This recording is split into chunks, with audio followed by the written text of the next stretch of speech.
Dear students, Assalamu alaikum. My name is Professor Abdul Ghafoor and I am your physics tutor.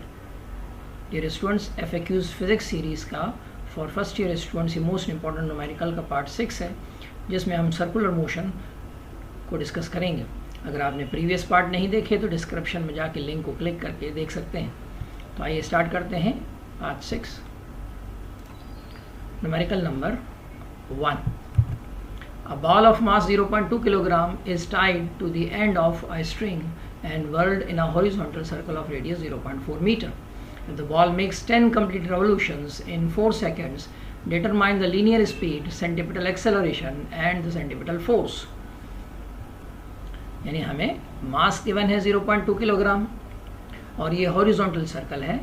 तो horizontal circle के लिए simple normal जो फार्मूले हमारे पास मौजूद है वही अप्लाई होंगे.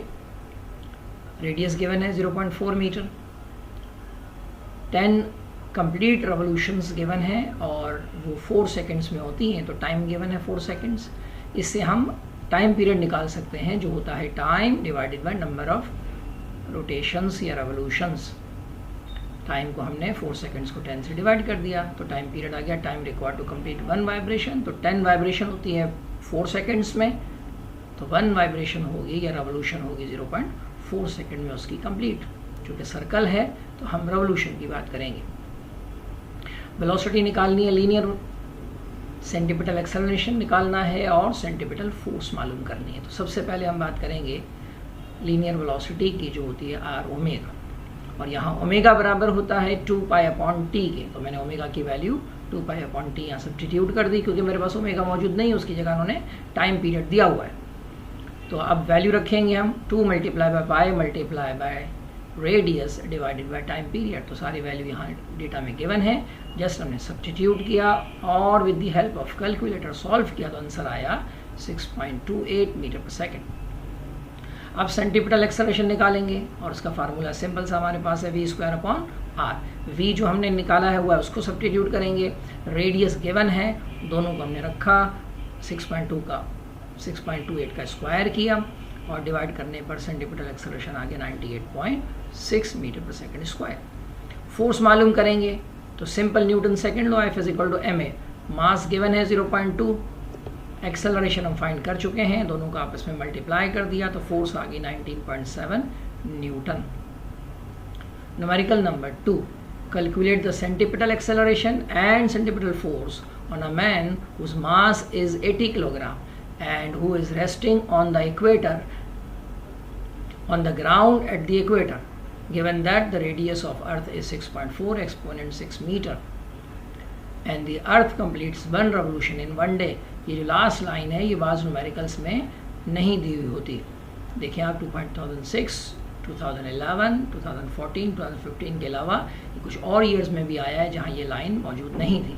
तो हमें मालूम है कि जो अर्थ है अपना पूरा रोटेशन एक दिन में कंप्लीट करता है और रेडियस ऑफ अर्थ कभी कांस्टेंट में अलग से भी लिखा होता है. तो सिंपल ये न्यूमेरिकल यहाँ तक कंप्लीट हो जाता है गिवन से पहले तक. तो याद रखिएगा अर्थ की रोटेशन 1 डे की है और इसका रेडियस 6.4 एक्सपोनेंट 6 है. और ये जो लाइन रेड लाइन आपको नज़र आ रही है ये इसका इक्वेटर है. तो इस इक्वेटर पर कोई आदमी बैठा हुआ है जिसका मास 80 किलोग्राम है, इसका मतलब है कि सबसे ज़्यादा ओमेगा इसी इक्वेटर के ऊपर होगा. और यहाँ पर अर्थ का जो सेंटीपिटल एक्सेलरेशन है वो कितना होगा वो फाइंड करना है और उस आदमी पर फोर्स निकालनी है अकॉर्डिंग टू दैट एक्सेलरेशन. तो हमें सेंटीपिटल एक्सेलरेशन फाइंड करना है, फोर्स फाइंड करनी है सेंटीपिटल. मास ऑफ मैन दिया हुआ है, रेडियस ऑफ द अर्थ भी गिवन है, जबकि 1 डे को हम सेकंड्स में कन्वर्ट करेंगे by multiplying 24 and then 60 and then 60. तो ये हो गया एक दिन के सेकंड्स 86,400. फार्मूला हमारा सेंटीपिटल एक्सेलरेशन का v² अपॉन r होता है, लेकिन उसको जब कन्वर्ट करते हैं हम टाइम पीरियड में तो ये बन जाता है 4 pi square r upon T square. चाहें तो इसको आप खुद कन्वर्ट भी कर सकते हैं v² अपॉन r में v की वैल्यू r ओमेगा और ओमेगा की वैल्यू 2 पाई अपॉन टी रख के. तो ये ड्राइव भी हो सकता है या डायरेक्ट आप इसको मेमोराइज कर लें. अब इसमें सिर्फ सब्स्टिट्यूट करना है वैल्यूज़ को. अगर फार्मूला जिसको मेमोराइज उसका मसला नहीं, या जो ड्राइव कर सकता है उसके लिए भी कोई प्रॉब्लम नहीं है. अब आप यहाँ r की वैल्यू पुट कीजिए और टाइम पीरियड जो दिया है उसको पुट करें. पहले न्यूमिनेटर को सॉल्व कर लें और फिर उसको डिनोमिनेटर का स्क्वायर निकाल लें.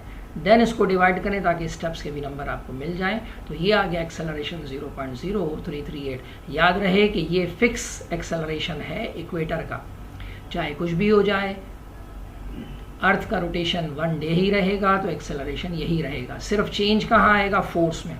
तो जो न्यूमेरिकल चेंज हुए हैं उसमें सिर्फ mass of women, mass of man, कभी 80 किलोग्राम दिया, कभी 60 किलोग्राम दिया, कभी 50 दिया है, तो उसके सेंटीपिटल फोर्स में चेंज आ जाएगा। तो यहाँ मास रखिए, सेंटीपिटल एक्सेलरेशन निकाल चुके हैं, दोनों को मल्टीप्लाई करेंगे तो सेंटीपिटल फोर्स आ जाएगी 2.7 Newton. Numerical number 3, Tarzan swings on a vine of length 5 meter in a vertical circle under the influence of gravity. When vine makes an angle 30 degree with the vertical, Tarzan has a speed of 4 meter per second. Find centripetal acceleration, B part, his tangential acceleration. तो ये torsion जो आपको नज़र आ रहा है, ये इसकी वो वाइन है, वो रस्सी है जिसको पकड़कर वो स्विंग कर रहा है। गौर कीजिए कि जब ये ऐसे वर्टिकल सर्कल में स्विंग करेगा तो ये बन जाएगा इसका रेडियस। तो आपको 5 मीटर रेडियस दिया हुआ है, जबकि ये है वर्टिकल एंगल, यानी वर्टिकल लाइन के साथ इसका एंगल, तो थीटा दिया हुआ है। जबकि वेलोसिटी उस टाइम पे जब ये एंगल 30 बन रहा था वो गिवन है 4 मीटर पर सेकेंड। आपको फाइंड करना है सेंटीपिटल एक्सेलरेशन और टेंजेंशियल एक्सेलरेशन, यानी जिस पॉइंट पर 30 डिग्री पर ये टार्जन मौजूद है उस वक्त इसका टेंजेंशियल एक्सेलरेशन कितना होगा, यानी उस पर्टिकुलर सर्किल पर इसका टेंजेंट, तो वो बराबर होता है जी साइन थीटा की। यानी सिंपल पेंडुलम का जो फार्मूला है नेट फोर्स वाला, उससे हमें मालूम है कि ये फोर्स mg साइन थीटा होती है और एक्सेलरेशन g साइन थीटा होता है, तो at g साइन थीटा के इक्वल है। तो आइए सबसे पहले हम सेंटीपिटल एक्सेलरेशन निकालते हैं v²/r के फार्मूले से। v हमें पता है 4 है, r की वैल्यू पुट कर दी, 4 का स्क्वायर निकाल, अब 16 डिवाइड किया 5 से, तो ये आ गया 3.2 मीटर पर सेकेंड स्क्वायर। टेंजेंशियल एक्सेलरेशन निकालेंगे जो बराबर किसके हैं? जी साइन थीटा के। पेंडुलम की डेरिवेशन में आप देखिएगा कि आपके पास नेट फोर्स आती है mg साइन थीटा, जिसमें f जो है ma है और m कैंसिल हो जाता है, तो ये हो जाता है g साइन थीटा। g 9.8 है, थीटा की वैल्यू 30 है। जस्ट इसको मल्टीप्लाई करके सॉल्व करेंगे by taking the value from calculator, you get 2.7 Newton. तो सेंटीपिटल फोर्स 2.7 न्यूटन है और एक्सेलरेशन 3.2 मीटर पर सेकेंड स्क्वायर। तो डियर स्टूडेंट्स, ये थे हमारे सर्कुलर मोशन के न्यूमेरिकल। सब में मिलते हैं अगली वीडियो में। अल्लाह हाफिज़।